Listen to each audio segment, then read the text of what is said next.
Hi, I'm Rachel, and this is my Am reading video finale for February 2025. Obviously-ish, because I am filming and posting this in March, and technically speaking, a lot of this stuff is books that I started in February and I'm rolling over into March, but this is my channel, I'll do things how I want, and I figured it was time to do another reading update. I'm going to start, as I start all of these videos, by reviewing a short story from a literary journal. I am currently reading from the Ocean State Review, Volume 13, Number 1, and in fact, this is my final short story that's in this collection. I'll be moving on to a new literary journal for March proper.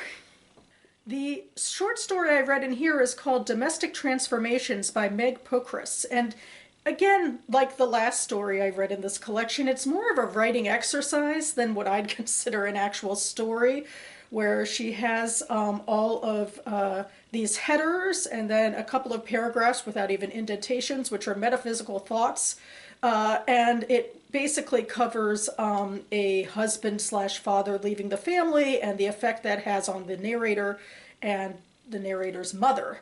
I mean, when it comes to experimental writing and stuff like that, I'm technically more okay with it in short stories than novels, but even here, I just can't get away from the fact that it feels like something that you write in a writing class, and it doesn't tell you anything all that deep or meaningful about character, which is my bias about, what I go into pretty much all, literature looking for. So the thing I like most about it, of course, is that it was very short, so it was quick to read. But, it's a catch-22 because, the longer stories that take more time are the ones I think are deeper and more nuanced and more interesting. You just have to factor in more time to read them, which is probably a good thing, really, because to keep literature alive and to keep, our attention spans going. Maybe these exercises are more of a commentary than I thought about our, attention spans and where they're heading now, but I may be grasping a bit too much. I mean, so like generally speaking, in terms of an exercise of writing, I'm like, it's fine, but I just don't think there's much that's all that meaningful in here. Next, I finished The Mother of All Things by Alexis Landau. This was one of my anticipated reads for 2024. I was excited because I read one of Landau's historical fiction novels and really liked it. But this was pretty disappointing for me. It did not live up to what I liked in the last book. I did not think that the characters and situations were nuanced at all. And it very much, I guess, maybe it is experimental fiction in its way. The premise is that Ava is this middle-aged mother of two preteens, and her life has been kind of subsumed by being a mother, and her career has taken a backseat to her husband Casper's, who is a movie producer. And she also has backstory about how she was tried to get into a graduate program in history and was slighted by a feminist professor who comes back in her life randomly in this story. And the thing is that for one summer in 2019, she and her kids follow Casper to Bulgaria for the summer, where he is shooting the most stereotypical male testosterone action movie. It seems like, technically, they don't go into a lot of detail about what the movie is about, but I don't know, the archetypal, descriptions in here that seem like it throws everything, stereotypically male testosterone in the pot. Anyway, I'm being overly critical because I also just don't like the story that much. So she's spending her days in Bulgaria. She sends her kids to a camp. She's trying to do some historical research and also write a novel which takes place in the 400s BCE in Athens, where she is writing about a mother from that time period, trying to understand her role in society versus her own desires. And this is when the professor, Professor Nikitas, comes back into her life, and Nikitas is also, is this feminist history professor, I guess, a very stereotypical feminist, hyper-feminist history professor, who's gathering a bunch of women, including Ava and some friends she's made in Bulgaria, to reenact these Greek feminist rites that were centered around Demeter and Persephone and around sort of like a burgeoning womanhood sort of thing. And it ends with this sort of shocker, violent act against men at the end. And it just, you know, this feels a lot like the characters just aren't that developed to me. The situations don't feel that real to me. It feels like just ruminations on the difficulties of navigating, you know, personal desires and being subsumed by like these roles as a mother and a wife, and how oftentimes you can look at statistics about how, you know, men are able to have more of their own lives and careers and identities in that way than women have been, generally speaking. But we never move past, like, you know, it never feels real to me. The actual characters in this book that we're following, it's a fiction book that we're following, you know, characters in, they never felt all that real to me. And there wasn't much in here, I felt like, that felt like an actual story on the page more than ruminations. Even though, you know, technically we were going from place to place, but, you know, the characters weren't realized. And, you know, again, that's just, you know, again, something that irks me and really takes me out of a story, especially a novel. I have to spend a lot of time, you know, reading this. I feel like she was able to really capture it a lot more in her historical fiction novel, The Empire of Senses, that I've read, which gave a real sense of the family that she was chronicling, this German Jewish family during World War I, and, you know, the real world around them versus like this sort of metaphorical world in this book. I mean, what I liked the most in this book, I feel like, was sort of the comparison between the women as they were celebrating this ancient Greek rite in 2019 versus what it might have looked like maybe in you know, ancient times. I thought that was kind of intriguing in and of itself, but that certainly does not a novel make. At least not the way it was portrayed in this one. Next, I read We Will Dance Again by Aviva Gott for my Israel book club. This is a very recent publication, and it chronicles October 7th and the 220 days after that. And in fact, I think she rushed a bit to publish it on the anniversary of October 7th. There's a bunch of things about this book, really. I mean, it's also self-published, and I've been following news of how Jews and Israelis have been treated since October 7th in literary media, and so I don't necessarily disagree or would, you know, combat her take that she had trouble finding a traditional publisher for this, even though she's also published some other novels. I do think she rushed a bit to publish this, and there is a lot in here that the writing is just really rough and needs a much firmer edit or two. And something else she kind of can get away with maybe is, well, she's following multiple characters in this story, predominantly Israeli characters who've experienced October 7th and the aftermath in different ways. She also covers one American Jewish college student who gets involved in this, and she also does follow a Palestinian Gazan woman who is the wife of a terrorist. And because this is such a sprawling book, but it's also very granular, like, you know, like reportage, sort of day by day. I mean, it doesn't cover every single day, but it covers most days, and it's about people really living in the moment because there's so much trauma about what's going on in October 7th and the war that ensues afterwards. So in a way that sort of gives Gott a pass when it comes to, again, to characters and to nuance, because people, for the most part, I guess, are really existing just in the moment. And she gives a lot of the characters, you know, some backstory here and there, but, you know, it's not, you know, I feel like it's not fully realized. It's not very literary. But at the same time, she does get into some interesting realities, like, you know, the economic strains on Israeli citizens, because so much of the reservists are in active duty right now and not working their normal jobs, and the strain that puts on families as well. And there's also the idea of trauma, of, you know, she's covering characters in here who are hostages and who were, you know, at the scene and survived like at the Nova Music Festival, that sort of thing. And so she does. I think there are a few moments in here that are nice representations of what trauma feels like.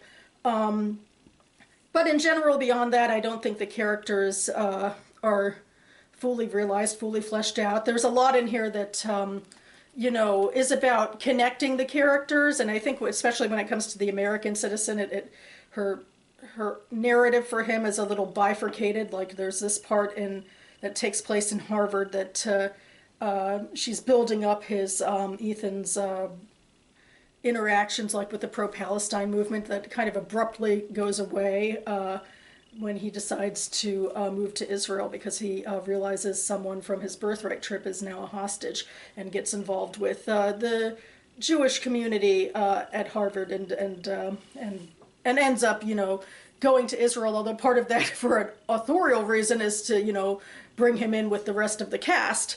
And then it literally ends with what will happen next. I want to know too. I'm going to write a sequel at the end of the war. So this is, I feel like, an unusual novel. Like it's really, in a lot of ways, also the author's like very immediate thoughts that she hasn't resonated with because we're all still in the middle of this. And there's characters who are very much based on real characters. There's a character who's based on an actual war cabinet member who lost his son in fighting in Gaza. And there is a lot of commentary in here, too, about how the government went in without an exit plan and how the hostage families and other Israelis have really lost a lot of faith in the government. And then there's these hostages, the mother and the two sons, that are very much based off of the Bibas family, which that was pretty harrowing to read about because as I was reading this book, it was when Shiri and her two sons, Ariel and Kafir, who were, you know, under 1 year old and about 3 years old when they were murdered by Hamas, when their bodies were brought back for burial and their father slash husband was released from captivity earlier in the month. So it's just a really harrowing, strenuous time in the Jewish world.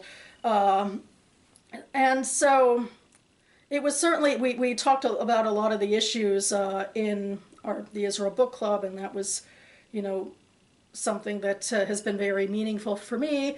And I feel like, you know, despite some pretty significant flaws in the writing and the execution of this book, I do feel like there was enough for me to grasp onto that felt meaningful and with thematic resonance and really going into the live wire, I guess, of what it feels like in the moment, this like long moment, because you know, it's not really over because of you know, the trauma of October 7th in Israel and the trauma of the war in Gaza.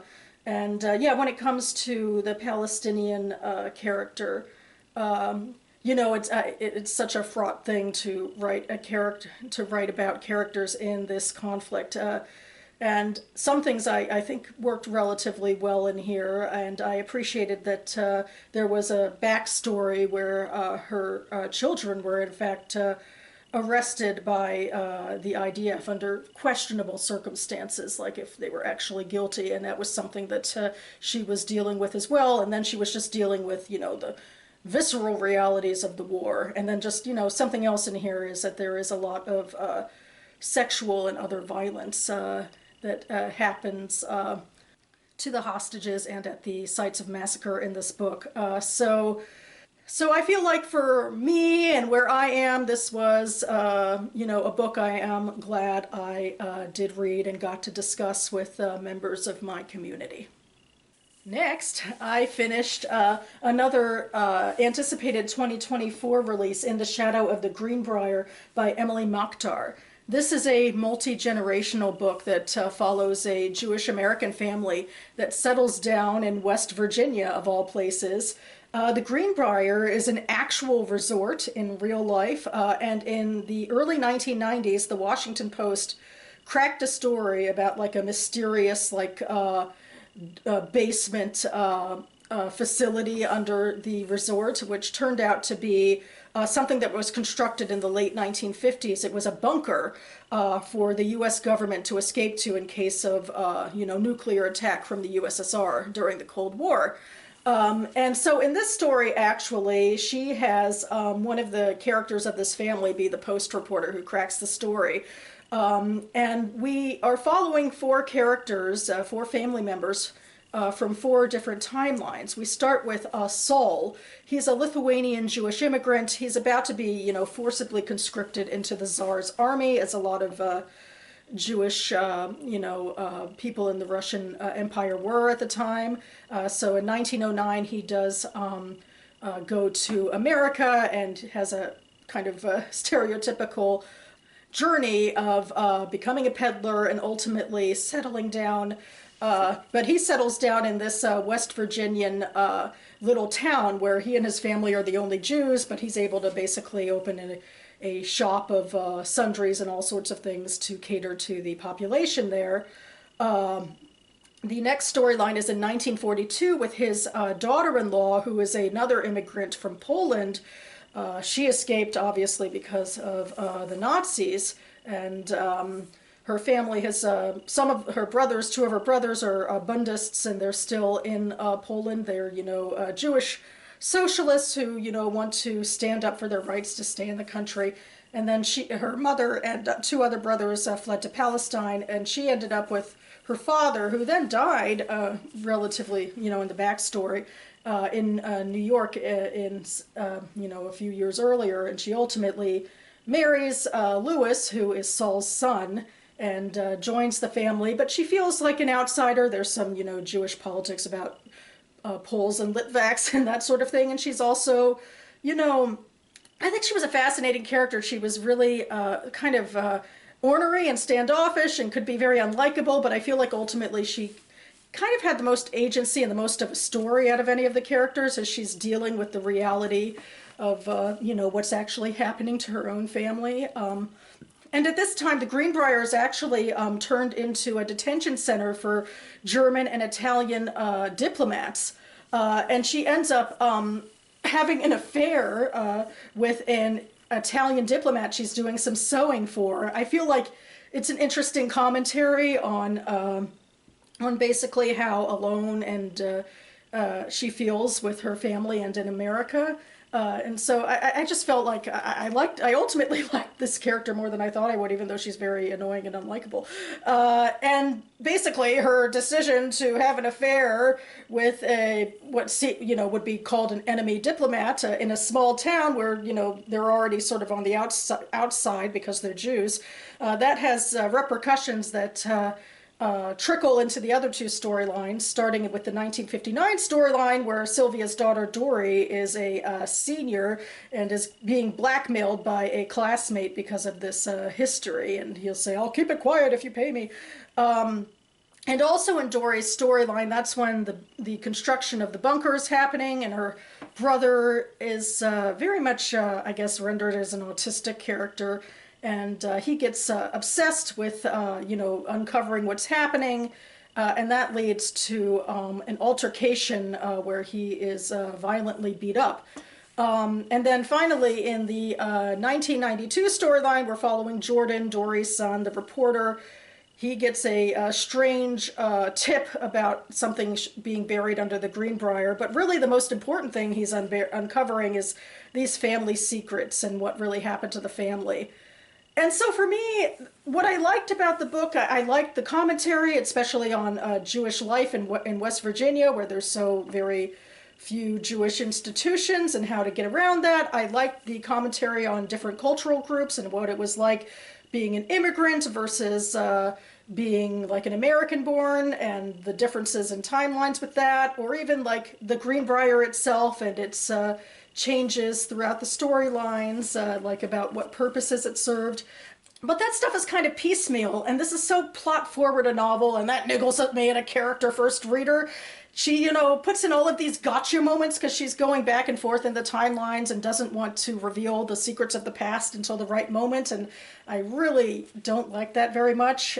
And then when it comes to the storylines, I really loved Saul's storyline, but it felt other than like the ruminations on the meaning of family and memory and moving forward. That stuff was, was very moving, but it felt very, ultimately his storyline felt the most distant from most of the action. I feel like the major crux in terms of character and relationship was between Sylvia and Dory, I guess, because Dory was another protagonist, and I wanted to delve into what Sylvia's choices meant for her children. And if we were to go back and forth between storylines and timelines, I wish it was like much more focused on the, the 42 and the 59 and the mother and the daughter. The Jordan stuff and the 1992 stuff, those characters didn't feel all that well developed to me at all, and they were just there because in history we had to uncover these secrets, or both the ones about the Greenbrier and the ones about the family. But so that's my major big developmental edit I wish Machtar could go back in time and do for this novel, is make it a lot more character focused and relationship focused about Dory and Sylvia. But I can't deny that this was also an engaging read, and I'm also, I guess, trying to cling to that a little bit to actually have fun with my reading, and I enjoyed reading this, I think, in large part. In audiobook, I am almost finished listening to HEIR by Sabaa Tahir. This is a new epic YA fantasy series for Tahir that takes place in the world of her famous first series, the Ember and the Ashes series, except she's broadening the world a little bit. But it's exciting to be back. We are 20 years in the future. We are following, again, multiple characters, and there is a new magical force to be contended with. And this, I think it's going to be a duology. HEIR came out and was one of my anticipated reads of 2024.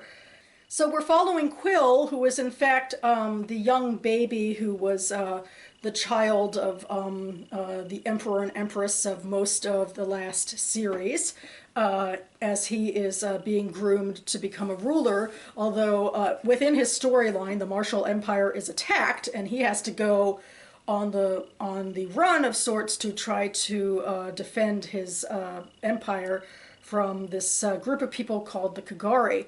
And one of our characters, who's actually in a slightly different timeline, we find out, is Alexis, who is this gutter rat from Kilgari. And they're a society that's, I feel like in a way they're very Viking. They kind of remind me of the Greyjoys, that they live in a place where there's no food and they can't create food, so they go raiding a lot. And then ultimately, in part, I think because, you start to covet what other people have, they they attack. They raid, and then they attack more broadly. They're attacking the Martial Empire for, I guess, more than just a quick food run in the main storyline. But Alexis also has a magical storyline in that she is contacted by the spirit of a cleric of her people. And there's a big storyline in here about how her people have been forced out of their old homeland, and Mother Div will help bring them back and might help, with all of the injustices of the world. There's a lot of injustice in the Kilgar society that Alexis, as a gutter rat at the lowest of the low, wants to see avenged. But Mother Div is not quite who she says she is, and Alexis is, I think, Tahir's complicated character, and the question of people who, have good intentions, but, what happens along the way if the world they're in is corrupt. I think she's the most kind of complex and intriguing character in that way. And I also do like following Quill because, he's the throwback to the story I loved before and is most connected, I think, to the characters who are, now middle-aged and like Tahir and I, thus insignificant. But then there's the third character, Saoirse, and I struggle with her the most. She's kind of stereotypically the badass outcast girl, and I mean, she's fine, but I don't necessarily feel like she's as intriguing as the others. And overall, I don't think I'm going to be as in love with this this story as I was with the Ember story. It's not grabbing me as much, but I do feel like Tahir likes playing with the ideas of complicated realities that I really appreciate, and that I think she said it. I'll link to a interview she did at Politics and Prose last winter. She talks about how she has compassion for all of her characters, and that, you know, they are all parts. It's the world that's so, you know, hard, and it's just really hard to sort of maintain your humanity. And this is the sort of cynicism that appeals to me in my, you know, understanding of the world, I think. There is also some romance. It can be a little eye-rolly, but it also is a little bit of fun as well, and I enjoy it for that. So overall, I really do feel like I'm really glad to be back in this world. And am glad to have a new story within it. I'm glad Tahir is back to writing fantasy. Looking forward to seeing how this one ends, and where the next part of the duology goes when it's published, I think in 2026. And finally, I will briefly hold up this book, The Heart in Winter by Kevin Barry. This is historical fiction taking place in Montana, in very rural Montana, I believe, in 1891, following characters around these environs. And that's all I will say about this, because I am reading this for the BookTube Prize. The BookTube Prize was started by Robert Sheard back in 2019 as a way for the literary bookdernet community to judge the best in literary fiction and nonfiction published in English in the US the year before. So in 2025, we are reading 2024 releases like this one. And I am an official judge judging Fiction Ballot Group E. I have a ballot of 6 books, and I have to read and rank them by the end of this month. But until we get to the next round, I can't talk about my feelings about any of these books. I did give some preliminary thoughts last month in a video of all 6 books on my ballot, and I'll link to that video and more information about the BookTube Prize down below. So that about covers it for me now, and I'll also now have to pivot into more March reading and March booktubing, and in that vein, expect me back on this channel hopefully soon with my March page 112 tag video / buzzwordathon pick video. So, you know, putting some new books on the TBR, always exciting. And this Am Reading wrap-up felt a little tumultuous to me. You know, there were books I liked and didn't like and criticized, but still liked. There were some heavy-hitting topics in a lot of the books. And so thank you for sticking with me. And in that vein, maybe I will end on a more calm and soothing note. A couple of weeks ago, I myself was in West Virginia in the mountains just for a day or so with my family. And we got to go antiquing and spend time together, and we saw this really beautiful sunset, and I got some footage of it. So I hope you enjoy. And thank you so much for watching, everyone. I will see you next time.